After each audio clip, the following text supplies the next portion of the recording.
Good morning. We're going to go ahead and get started because I don't have that much to share with you today. And I just, I value your all's time and I don't want to spend more time than we need to. And so we will just go ahead and get started and get through this. We're just going to talk about the supervision modules that went live this week. SLPA Supervision Plans, some lead information I need from you guys, and then your guys' ideas. I have been getting some information from articles from Special Ed Connections. It's daily kind of periodical that we get to review with like special education law and suggestions about special education. And I have been seeing some things like on Child Find and maybe some rulings that have happened about FAPE for students with speech. But what I think I'm going to do with that is just go ahead and just send you like a blast in the Teams group and give you the information from the article and just a quick overview of it.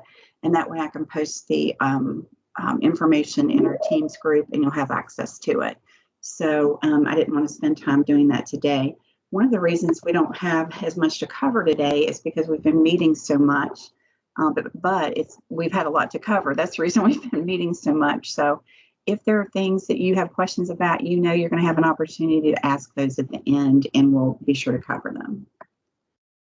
You've done it. You've actually made it through the first month of school during a pandemic, and you definitely deserve congratulations. I know it hasn't been easy, but because of your all's leadership and your patience and your diligence, you guys have helped your county make it through the first month of school.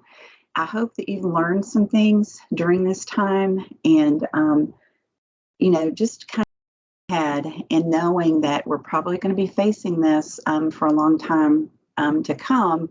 And actually, once, people start doing virtual schools and that kind of thing, they're probably going to find out that, some children really thrive in that environment. So it's likely to be with us for a while. And with that, you are going to be able to take some of the information that you learned from this year as far as your screenings and scheduling and that kind of thing and carry it through with you. So be sure and make notes for yourself and think about the things that you did that worked and the things that you did that didn't work for sure. Just some of the things that you guys have shared during these chats, like as far as your screenings and that kind of thing, the way you've set them up, I've shared with special ed directors and with other SLPs who've called me with questions. So, just please be sure and use this Teams group as a way to communicate with everybody across the state. It's a unique opportunity to be able to do that. But congratulations. The supervision modules have gone live. I've already been getting some emails about it with questions. Just remind everybody they have to have a WebTop account first. And if they already have a WebTop account, if they have an existing account and they can log on, then they can skip all the directions down to self-registration. Just a reminder that you have to complete all 7 within 30 days of beginning the first module. They set it up that way because they felt like the whole supervision piece wasn't in place until you finished them all. But instead of having you watch a 3-hour module, they broke them into sections so you can finish one, come back and finish the next one, in a day or two. You do have to pass it with 100% on the quizzes, and it cannot be used for certificate renewal for WVDE certification. So many times at the end of the school year or at the times when SLPs need 6 hours to be able to renew their certificate, they will contact me and say they completed the modules, but they're telling them in certification that those won't count. The modules that we've already had on the e-learning website. They are exactly right. They are not for non-degree grad credit. The only things that we have put on there for non-degree grad credit were the classes in preschool and educational relevance that Libby taught last year. These modules cannot be used for that. So please make sure your new therapists or anybody who has to renew their certificate understand that. They can take the course through WVU, we're going to be offering a course through Marshall in the spring on the opioid epidemic and its effect on language. And with that, that would be a reduced tuition as well. We're providing the 6 hours, plus we'll either have a feeding and swallowing course this summer, or we might have Libby do like a preschool course again. So we'll make sure we offer hours, but make sure that they are on top of it because it's really confusing, and especially when you're just starting out. So please make sure it's clear for them. It can also count for 12 hours professional development. So anybody who doesn't have their ASHA-Cs or who just needs to get that 12 hours of PD in, you can count it for that too.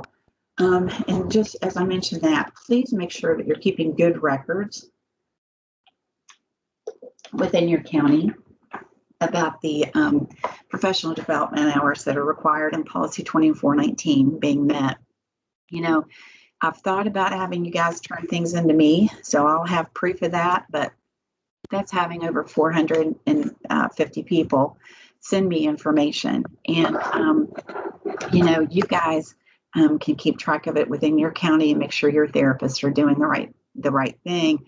And also, you guys are offering your own PD within your counties. So, as you do that, if they're getting their hours or not. So please make sure you keep some kind of record that they've all met that 12-hour requirement every year. And just a reminder too, if you are offering professional development within your county, please send it to me to be approved, just to make sure that everybody is doing things that are related to specifically the field. At times I've had SLPAs turn in information to me on PD they've taken, and I've had to tell them I couldn't accept it because it wasn't speech related. So please make sure that you remember to do that. I know a lot of counties, pay for you to have like an speech therapy PD account or speechpathology.com account, and that's fine. That's absolutely fine. Of course, those I don't have to approve, but anything that you're offering within your county, please make sure to send that to me to approve. And then this supervision modules cannot be used to meet the ethics requirements. It was filed with ASHA as a supervision module, and so we can't separate out those pieces. I've only had one therapist contact me this year to see if I was offering any ethics training this year because, of course, this is our certification year with the licensure board. And so we'll have to renew, and we have to have that 1 hour of ethics. If you have people within your county who need it, then, and I'm talking about we're going to need more than, 30 people across the state who need it, then I'll see about trying to get like one of the ethics webinars from ASHA or something to see if we can show that statewide and help everybody meet their requirement for ethics. Hopefully a lot of you have been able to get them at the West Virginia Speech and Hearing Convention because they always offer it. And, just let me know if you have people who need it, and we'll see what we can do to help.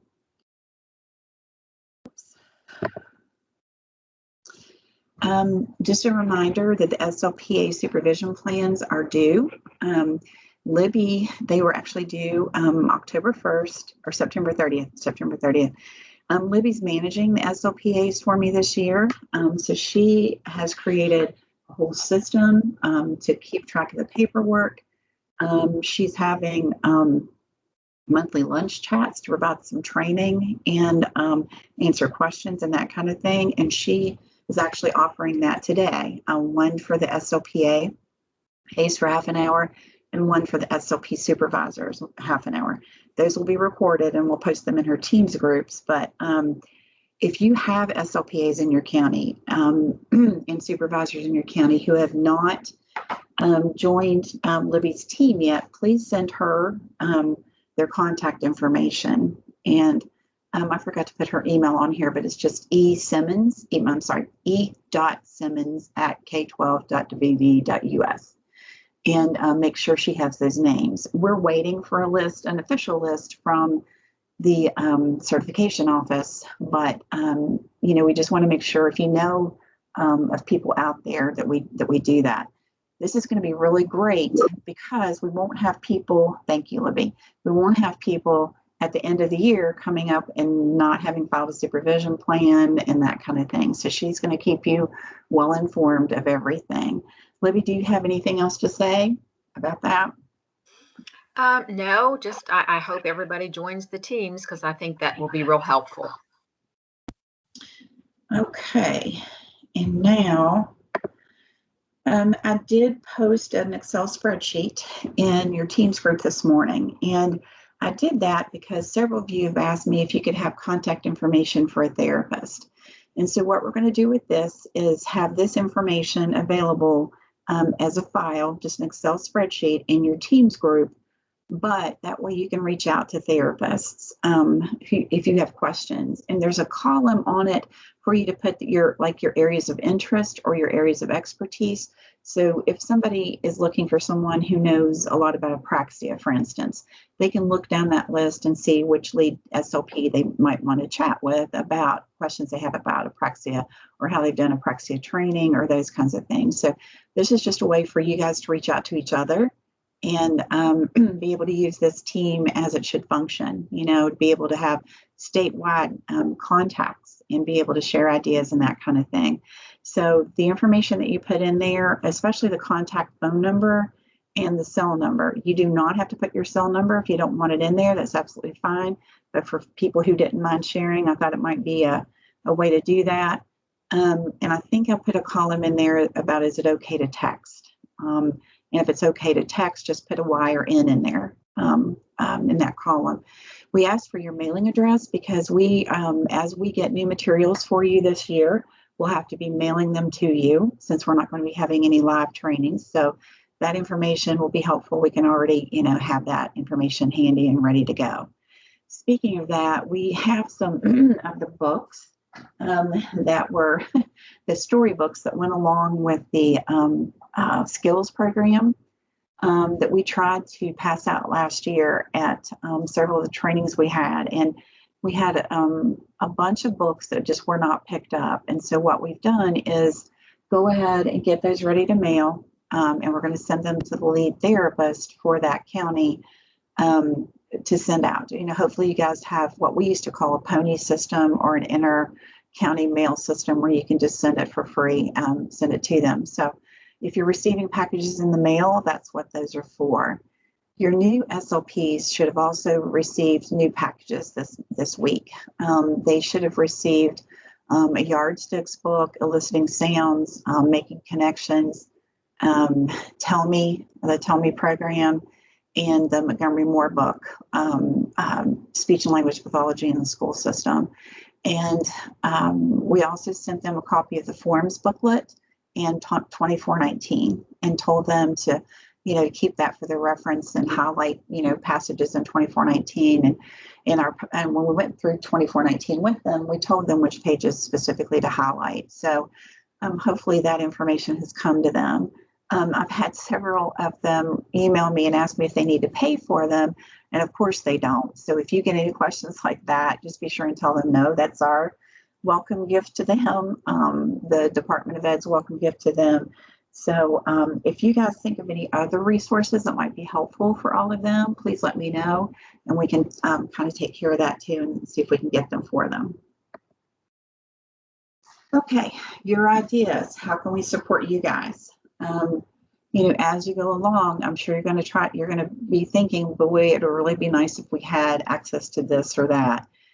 As you think of those things, please either post them in our Teams group, email them to me, or, you can even text them to me. I've shared my cell number several times. So you're welcome to do that too. But, however we can support you, we're trying to think of things we think might be helpful, but you guys can give us specifics. So please be sure and do that. Now, it's your all's time to share with each other and ask any questions or, tell us some concerns you have and that kind of thing. So we have so few people on here this time. I think it's great if you just raise your hand and Libby can watch them for me and call on you. You can open your mic.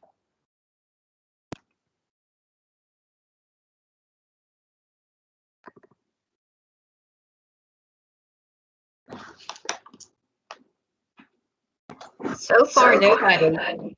Okay. Well, But I did want to add for the SLPA, they're taking responsibility for submitting stuff. So make sure that they do everything on the SLPA team that they need to do. okay. Well, without any questions, like I said, I respect your time, I value your time, and I am not going to waste it. So I just wanted to tell Libby and I just wanted to tell you happy Friday. You've made it through your first month of school. Congratulations, and we're here if you need us. Please reach out. Please use our Teams group for connecting with each other. And you guys have a great weekend, and we'll see you soon. Thank you.